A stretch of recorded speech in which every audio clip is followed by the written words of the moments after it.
जादुई कटहल में बच्चा। सुप्रिया एक गरीब परिवार से थी। सुप्रिया का पति मजदूरी करके पैसे कमाया करता था, जिसके चलते उनका घर सही से चल नहीं पाता था। वहीं दूसरी तरफ सुप्रिया की शादी को पूरे 4 साल हो गए थे, लेकिन इन 4 सालों में बेचारी सुप्रिया को आज तक एक भी संतान नहीं हुई थी। संतान ना होने के चलते गांव के सभी लोग उसे बहुत बुरा भला कहा करते थे। वो संतान के लिए हर मंदिर में जाकर पूजा किया करती थी। एक दिन की बात है, सुप्रिया मंदिर के अंदर खड़ी होकर भगवान के सामने प्रार्थना करती है। भगवान जी, ऐसा कब तक चलता रहेगा? मैं इतने समय से एक औलाद चाहती हूँ, लेकिन मेरी कोख में कोई औलाद जन्म नहीं ले रही। मुझ पर अपनी कृपा दृष्टि बरसा दो भगवान। अब और नहीं सहन कर सकती। लोग मुझे बहुत ताने देते हैं। सुप्रिया के एक हाथ में जलता हुआ कपूर होता है और दूसरी तरफ उसकी आंखों में आंसू बह रहे होते हैं। वो भगवान से अपनी झोली में औलाद मांग रही होती है। तभी वहां पर एक पंडित जी आ जाते हैं, जो सुप्रिया के हाथ से कपूर नीचे गिराते हुए सुप्रिया से कहते हैं, अरे बेटी, ये सब तुम क्या कर रही हो? ऐसा मत करो। ऐसा करोगी तो तुम्हारा हाथ जल जाएगा बेटा, और तुम्हें कुछ नहीं मिलेगा। पंडित जी, तो आप ही बताइए मुझे, अब मैं क्या करूँ? मेरी कोई संतान नहीं है और भगवान के सामने हाथ फैलाने के अलावा मेरे पास और कुछ भी नहीं बचा। अरे बेटी, मांगना है तो सही जगह मांगो। जंगल के बीचों बीच एक बहुत बड़ा कटहल का पेड़ है। वहां पर एक देवी माँ का वास है। तुम सुबह 5 बजे देवी माँ की पूजा करने जाओ। देवी माँ प्रसन्न होकर तुम्हारी झोली जरूर भरेगी। ऐसा कहकर पंडित सुप्रिया को प्रसाद दे देता है, जिसके बाद सुप्रिया अपने घर लौट आती है। वो अपने पति मोहन को उसके बारे में बताती है। अगर तुम्हें लगता है कि ऐसा करने से देवी माँ प्रसन्न हो जाएगी और तुम्हारी कोख भर देगी, तो तुम जा सकती हो। अगले दिन जैसे ही सुबह के 5 बजते हैं, सुप्रिया जंगलों के बीचों बीच जाकर कटहल के पेड़ की पूजा करती है। ऐसे ही उसे कटहल के पेड़ की पूजा करते करते पूरा 1 महीना हो जाता है और एक दिन वो रोते हुए कटहल के पेड़ से कहती है, आप मेरी आखिरी उम्मीद थी, लेकिन आपने भी मेरी उम्मीद को तोड़ दिया। अब मेरा भगवान से भी भरोसा टूट गया है। सुप्रिया के ऐसे कहते ही कटहल के पेड़ से देवी माँ निकलती है और सुप्रिया से कहती है, सुप्रिया, रोना बंद करो। मैं तुम्हारी इच्छा को अवश्य पूरी करूंगी। ये लो, ये कटहल के बीज के दाने हैं। तुम इन्हें अपने घर के आंगन में जमीन के अंदर डाल देना। इसके बाद तुम्हारी सूनी कोख भर जाएगी। सुप्रिया खुश होकर कटहल के बीज लेकर वहां से घर लौटने लगती है। उसे देखते ही पड़ोस की कुछ औरतें उससे कहने लगती हैं, अरे देखो देखो, आ गई मनहूस बांझ। जब इसका चेहरा देखो तभी दिन खराब हो जाता है। अरे ये खुद तो बांझ है ही, ऊपर से अपना ये परछावा हमारे घर की बहू बेटियों के ऊपर डाल देगी। इसे तो हमारे गांव से ही निकल जाना चाहिए। आप सभी लोग ऐसा क्यों सोचती हो? एक न एक दिन मेरी सूनी कोख भी भर जाएगी और मेरे पास भी बच्चे होंगे। ऐसा तो केवल सपनों में ही होगा। सुप्रिया गांव की औरतों की बातों को नजरअंदाज करके अपने घर में चली जाती है, जिसके बाद वो अपने घर के आंगन में कटहल के बीज को मिट्टी के अंदर डाल देती है। देखते ही देखते वहां बहुत बड़े 3 पेड़ उगाते हैं, जिसके बाद उन तीनों पेड़ों में से एक पेड़ से इंसान जितना बड़ा कटहल सुप्रिया के पास आकर गिरता है। अरे, इतना बड़ा कटहल! इतना बड़ा कटहल तो मैंने कभी जिंदगी में नहीं देखा। तभी वहां पर मोहन भी आ जाता है और सुप्रिया के पास इतना बड़ा कटहल देखकर वो कहता है, अरे इतना बड़ा कटहल, और ये कटहल का पेड़ कहाँ से उगा आया? सुप्रिया मोहन को सारी बातें बताती है, जिसके बाद कटहल के अंदर से बच्चे के रोने की आवाजें आती है। अरे ये क्या? इसके अंदर से तो बच्चे के रोने की आवाज आ रही है। अब हम क्या करेंगे? हमें इसे सावधानी पूर्वक खोलना होगा, कहीं इसके अंदर के बच्चे को चोट न पहुंच जाए। सुप्रिया और मोहन आहिस्ता आहिस्ता कटहल को बीज से खोलते हैं, जिसके बाद कटहल के अंदर से एक तेज रोशनी निकलती है, जिसमें से बच्चा निकलकर बाहर आता है। लगता है यही देवी माँ का आशीर्वाद है। आज मेरी सूनी कोख भर गई। सुप्रिया और मोहन दोनों की आंखों से आंसू निकल आते हैं, जिसके बाद वो दोनों बच्चे को उठाकर बहुत खुश होते हैं। ऐसे ही सुप्रिया को बच्चे की देखभाल करते हुए कुछ समय बीत जाता है। 1 महीना पूरा होने के बाद सुप्रिया आंगन में अपने बच्चे को खेलते हुए छोड़ देती है और खुद आंगन में सफाई करने लगती है। तभी अचानक से फिर कटहल के पेड़ में से इंसान जितना बड़ा कटहल नीचे गिरता है। अरे, ये क्या? एक और जादुई कटहल! देखते ही देखते उस कटहल के अंदर से भी बच्चे के रोने की आवाज आती है। और मोहन और सुप्रिया दोनों जैसे ही उस कटहल को खोलते हैं, उसके अंदर भी एक बहुत ही प्यारा और मासूम सा बच्चा होता है। अरे देखो तो, कितना मासूम है। और ये तो लड़की है, कितनी प्यारी है। हाँ हाँ, सही कहा। अब हमारे पास 2 बच्चे हो गए हैं। सुप्रिया अपना दूसरा बच्चा पाकर भी बहुत खुश होती है। वो अपने दोनों बच्चों की देखभाल अच्छे से करने लगती है। कुछ समय बाद सुप्रिया और मोहन के पास पैसों की कमी होने लगती है। अब क्या बताऊं, कई दिनों से काम सही चल ही नहीं रहा है। अगर ऐसा ही चलता रहा ना, तो पता नहीं कितने दिनों तक हमें ये गरीबी के दिन झेलने पड़ेंगे। मुन्ना मुन्ना को पिलाने के लिए मेरे पास दूध भी नहीं बचा है। दोनों बच्चे भूख से बिलख रहे होते हैं, जिसके बाद मोहन सुप्रिया से कहता है, अच्छा तुम चिंता मत करो, मैं किसी न किसी से थोड़ा बहुत पैसा उधार लेकर थोड़ा बहुत राशन तो डलवा ही लेता हूँ। ऐसा सोचकर जैसे ही मोहन घर से बाहर निकलता है, अचानक से उसके आंगन में से तीसरे पेड़ से भी एक इंसान जितना बड़ा कटहल नीचे गिर पड़ता है, जिसके अंदर से बच्चे की रोने की आवाज आने लगती है। हे देवी माँ, अब तो हमारे पास इन बच्चों को खिलाने के लिए कुछ भी नहीं बचा है और तुम हमारे ऊपर मेहरबान ही मेहरबान होते जा रहे हो। तभी सुप्रिया अपने कमरे में से निकलकर बाहर आ जाती है। अजी, इसके अंदर से बच्चे के रोने की आवाज आ रही है। लगता है इसमें भी बच्चा है। हमें इसके अंदर से बच्चे को निकालना होगा।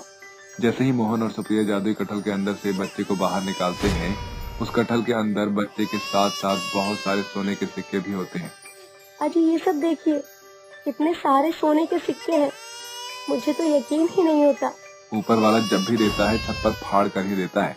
और इन सभी सोने के सिक्कों की मदद से तो हमारी सारी परेशानियां दूर हो जाएंगी और हम तीनों बच्चों को अच्छी परवरिश भी दे पाएंगे। सुप्रिया उस बच्चे को गोदी में उठा लेती है, जिसके बाद मोहन सभी सिक्कों को उठाकर उनकी गठरी बांध लेता है। जिसके बाद वो उन सोने के सिक्कों की मदद से अपना खुद का एक घर भी बनाता है और खुद का काम भी शुरू कर देता है।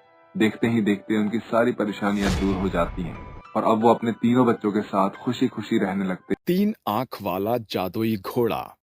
रामगढ़ गांव में दुलारी और गजोधर नाम का दंपति अपने 2 बच्चे बिन्नी और राजू के साथ रहते थे। उनके घर के बाहर एक तबेला बना हुआ था, जहां कई घोड़े बंधे हुए थे। अरे बेटा राजू, अरे जरा जल्दी से मेरे घोड़े टिम के लिए घास तो ले आ। अजी, क्यों इस खच्चर घोड़े की खातिर भाव में भिड़े हो? मेरी मानो तो इस घोड़े को 2 दिन भूखा ही रहने दो। ये घास खाने में जरा भी आनाकानी नहीं करता, मगर थोड़ा बोझा इस पर लाद कर दौड़ने को कह दो, तब देखो कैसे खच्चर की तरह हपस कर बैठ जाता है। इसे छोड़कर बाकी के सारे घोड़े घास खाकर जैसे ही टंच होते हैं, टनाटन काम करने लगते हैं। जाने क्यों मुझे तो सारी तिकड़मबाजी इस घोड़े की तीसरी आंख की लगती है। अरे दुलारी, तुम भी ना जाने कौन से पुराने दौर की दकियानूसी बातें लिए बैठी हो। अरे अब हमारे इस घोड़े की 3 आंखें हैं, इसीलिए तो ये इस तबेले का टिम है। गजोधर के मुंह से अपना बखान सुनकर बेजुबान घोड़ा पूंछ हिलाते हुए हिनहिनाने लगता है। देखो बाबूजी, हमारा टिमटिम अपनी बड़ाई सुनकर कैसे खुश हो रहा है। समय बीतता है और धीरे धीरे गजोधर के सभी घोड़े बीमारी से घिरने लगते हैं। ये देखकर गजोधर टूटे मन से कहता है, अजाने मेरे घोड़ों को किसकी टोक लग गई है। न घास खाते हैं, न बोझा ढोते हैं। लगता है अब इनकी उम्र ढल रही है। एकदम सही मानो मिलाया है आपने। अब ये सारे घोड़े बूढ़े हो चले हैं, तभी इनसे एक भी बोरियों का बोझा नहीं ढोया जा रहा है। इससे पहले कि इनकी बूढ़ी चमड़ी एकदम चरमरा जाए, इन्हें किसी अश्वपालक के हाथों बेच दो, वरना ऐसा ना हो कि इन घोड़े से हमें भारी घाटा हो जाए। हाँ दुलारी, तुम सही कह रही हो, इन्हें बेच देना ही बेहतर होगा। अगली भोर गजोधर उनको बाजार में खरीदारों के हाथों बेच आता है। अरे तुमने इस 3 आंख वाले मुए घोड़े को क्यों छोड़ दिया? इस खच्चर को भी किसी खरीदार के हाथों बेच देते हैं। नहीं दुलारी, टिम मेरे लिए परिवार का हिस्सा है। जहां गजोधर और उसके दोनों बच्चों को उस 3 आंखों वाले घोड़े से लगाव था, वहीं दूसरी ओर दुलारी के लिए वो घोड़ा आफत था। एक भोर, ये 3 आंख वाला घोड़ा मेरे घर के लिए घाव बन गया है। घास और चने चरने को दे दो लाट साहब को। मजाल है जो एक भी डग पीछे सरका दे। अब इसे तो मजा चखाना ही पड़ेगा। ताव में आकर दुलारी अपने 3 आंखों वाले घोड़े को खाने को रूखी सूखी घास की पुलिया देने लगी थी, जिससे धीरे धीरे उसकी खुराक बेहद ना के बराबर हो गई और सेहत उसका साथ छोड़ गई। सैकड़ों जानवर के डॉक्टर से जांच पड़ताल करा लिया, लाख दवा दारू के बाद भी टिमटिम की सेहत टस से मस नहीं हो रही। जाने इसे हुआ क्या है। घोड़े की दुबली दशा देखकर दुलारी का दिल पसीज जाता है, जिसके साथ उसकी आंखों में आंसू झलक जाते हैं और वो अपनी गलती का अंगीकार करते हुए कहती है, सारी गलती मेरी है। मैंने टिमटिम को हरी भरी घास पर भी दुभर कर दिया। अगर मैं उसे रोजाना पिलपिली घास का पुलिया नहीं परोसती तो आज वो भला चंगा होता। उसकी जांच में घर की जोड़ती भी नहीं जाती। घर के खत्ते खाली हो गए। ना बनाने को रसोई में दाना है, ना राशन पानी खरीदने को एक पाई बची है। कोई बात नहीं माँ, मैं और बिन्नी भूखे रह लेंगे। बस आप टिमटिम को खदेड़ना मत। इस तरह बिगड़ी हुई माली हालत के चलते परिवार के चारों सदस्य भूखे ही सो जाते हैं, मगर भूख से मचलते हुए देर रात बिन्नी और राजू की आंखें खुल जाती है। तभी फाटक को फाड़ती हुई एक चमक उनकी आंखों में चकाचौंध हो जाती है। राजू भैया, वो देखो, हमारे तबेले से सितारे जैसी सुनहरी रोशनी चमक रही है। बिन्नी, लगता है तबेले में कोई चोर उचक्का घुस आया है। माँ बाबूजी को जगाना चाहिए। बिन्नी अपने माता पिता को झकझोर कर उठा देती है। जैसे ही चारों उन तबेले में आते हैं तो उनकी आंखें फटी की फटी रह जाती है। वो देखते हैं कि उनका घोड़ा सर से पांव तक सोने में चमकता दमकता सुडौल खड़ा था और उसकी तीसरी आंख से निकल रही थी एक विभोर चमक, पूरे तबेले के चप्पे चप्पे को अपनी चमक से उजागर कर रही है, जिसे देखकर चारों एक ही सुरताल में बोल पड़ते हैं, ये तो जादुई तीन आंखों वाला घोड़ा है।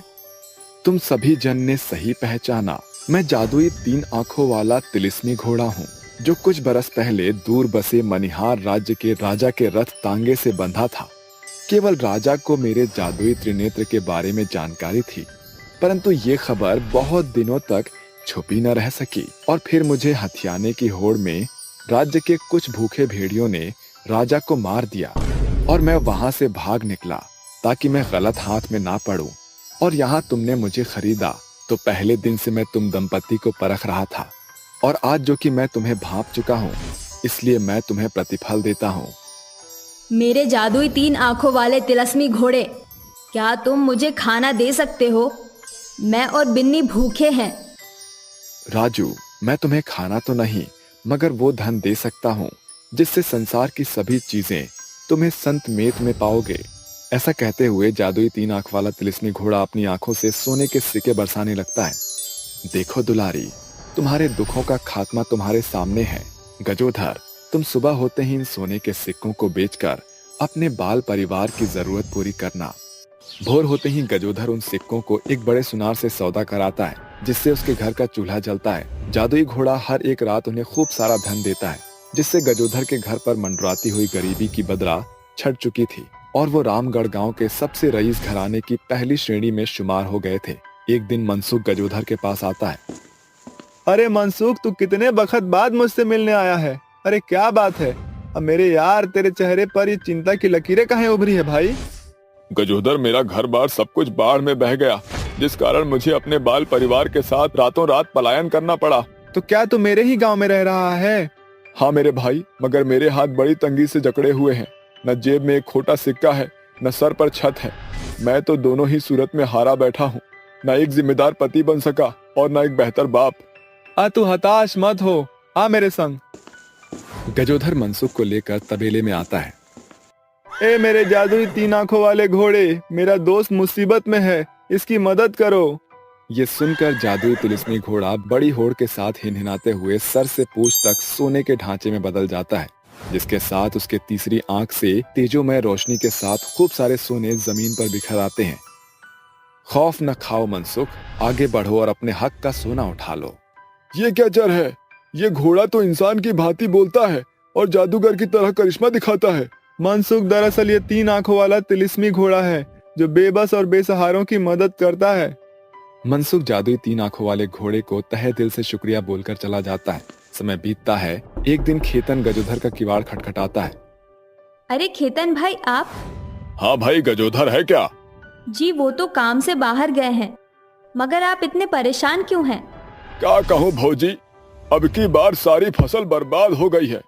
सूदखोर से बड़े ब्याज पर पैसा लेकर फसल बोया था। वो रोजाना दहलीज पर आकर 4 बात बोल जाते हैं। मदद का आस लेकर आए थे, बहुत अच्छा किया खेतन भाई जो आप चले आए। आपके हताशपने का हल यही है। दुलारी खेतन को तबेले में बंधे जादुई 3 आंख वाले घोड़े के पास लाती है। ऐ मेरे जादुई घोड़े, इन्हें तुम्हारी मदद की जरूरत है, इनकी मदद करो।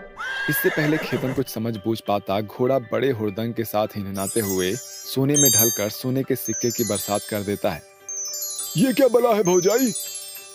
अरे घबराओ नहीं खेतन भाई, ये जादुई घोड़ा है जो मशलूबों की मदद करता है। शुक्रिया जादुई घोड़े, तुमने मेरे घर को ढहने से बचा लिया। ये कहकर खेतन वहां से चला जाता है और गजोधर और दुलारी दोनों दंपति साथ मिलकर अपने जादुई 3 आंखों वाले तिलिस्मी घोड़े के साथ लगातार गरीबों की मदद करने लगे।